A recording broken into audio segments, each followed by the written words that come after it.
motivation, il nous donne ensuite 2 situations pratiques dans lesquelles ces principes de soumission doivent être appliqués. Y soumettre au gouvernement 1 Pierre 2 13 à 14 13 Soumettez-vous, pour l'amour du Seigneur, à toute autorité humaine, soit au roi, comme autorité suprême. 14 Soit au gouverneur qui l'envoie pour punir ceux qui font le mal et reconnaître ceux qui font le bien. 2 Objectifs du gouvernement 1 Punir le mal 2 Reconnaissez le bien. Certaines choses que nous devons apprendre en tant que chrétiens qui vivent dans un monde pays plein de politique. Le gouvernement a une influence limitée. Une illusion politique des chrétiens d'aujourd'hui est qu'il existe une solution politique à chaque problème de la vie. Mais ce n'est pas comme ça. Si nous voulons vraiment changer des vies pour le Christ, cela ne se fera pas par une activité politique, mais seulement par la proclamation du royaume de Dieu. 2 Corinthiens 10 3 à 4 3 Car, bien que nous vivions dans le monde, nous ne combattons pas comme le monde. 4 Les armes avec lesquelles nous combattons ne sont pas du monde, mais elles ont le pouvoir divin de démolir les forteresses.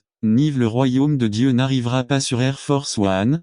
Chuck Colson B Vous vous tenez à l'ombre de la croix. La rébellion contre le gouvernement donnera à certains une mauvaise perception de la foi chrétienne. Nous n'avons aucune trace de Jésus attaquant le gouvernement de son époque et c'était un gouvernement corrompu. N'attendez pas qu'il soit trop tard. Devenez membre de la chaîne Today et bénéficiez de réconfort et de soutien dans les moments difficiles. Cliquez sur le lien dans la description de la vidéo. Mardi 9 avril 2024 Page 2 Faites attention à ce que votre influence politique n'éloigne pas les gens du seul qui peut les sauver. S'éviter les attitudes extrêmes envers le gouvernement. Les chrétiens adoptent parfois de mauvaises approches en matière de gouvernement. Nous nous tournons complètement contre la politique. Nous cédons à tout ce que dit la politique. Une exception à la soumission se trouve dans Actes 4 et 5. Nous devons obéir à Dieu plutôt qu'aux hommes. Yves présenté sur le lieu de travail 1 Pierre 2 18 à 19 18 Serviteurs, soumettez-vous avec tout respect à vos maîtres, non seulement les bons et les intelligents, mais aussi les insupportables 19 Car il est louable que,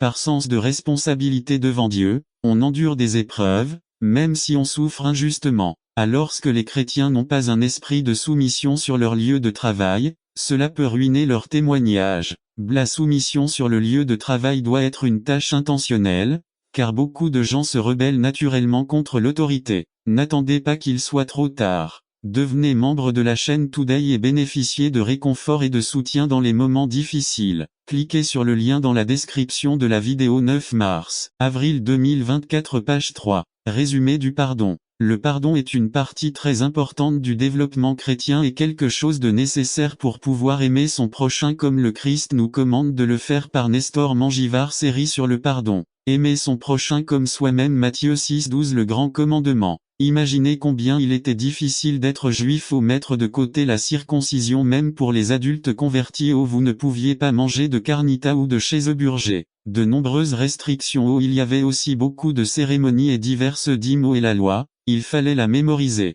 Certains aiment mémoriser, d'autres sont paresseux. Peut-être était-ce un de ces paresseux qui a demandé à Jésus de n'extraire que l'essentiel de toute la loi. Ce qui est intéressant, c'est qu'il l'a fait. Lisons Matthieu 22 34 à 40. 34 Les pharisiens se rassemblèrent lorsqu'ils apprirent que Jésus avait fait taire les Sadducéens. 35 L'un d'eux, un connaisseur de la loi, lui tendit un piège en lui posant cette question. 36 Maître, quel est le commandement le plus important de la loi? 37 Aime le Seigneur ton Dieu de tout ton cœur, de toute ton âme et de toute ta pensée. Jésus lui répondit. 38 C'est le premier et le plus important des commandements. 39 La seconde est ainsi aime ton prochain comme toi-même. 40 De ces 2 commandements dépendent toute la loi et les prophètes, mais comment aimes-tu ton prochain, et pourquoi comme lui-même? C'est ce que nous étudierons dans une série de sermons au cours des prochaines semaines. Ce matin, nous examinerons une partie très importante de la capacité à aimer le pardon. Dans la prière modèle, Jésus met une phrase souvent répétée mais peu désirée. Regardons Matthieu 6 12 Pardonnez-nous nos dettes, comme nous avons remis à nos débiteurs. Combien veulent que Dieu leur pardonne de la même manière que vous pardonnez aux autres? Ce n'est pas facile ni agréable de devoir pardonner, mais il est essentiel de pouvoir aimer son prochain. Regardons ce que Jésus dit un peu plus loin dans Matthieu 6 14 à 15 immédiatement après avoir terminé la prière. 14 Parce que si s'ils pardonnent aux autres leurs offenses, votre Père Céleste vous pardonnera aussi. 15 Mais si vous ne pardonnez pas aux autres leurs offenses,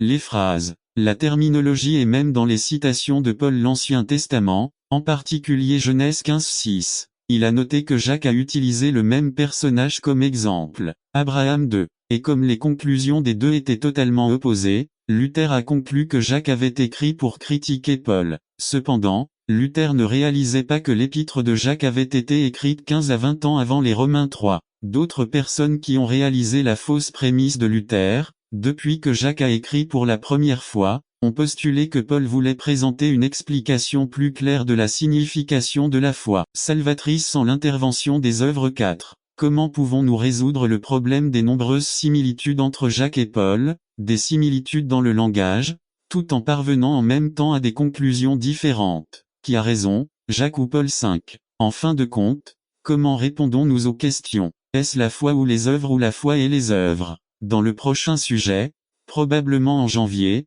nous réconcilierons Jacques et Paul et répondrons à ces questions 6. En attendant, continuons à étudier nos Bibles. Gardons vivante notre vie de dévotion et n'attendons pas qu'il soit trop tard. Devenez membre de la chaîne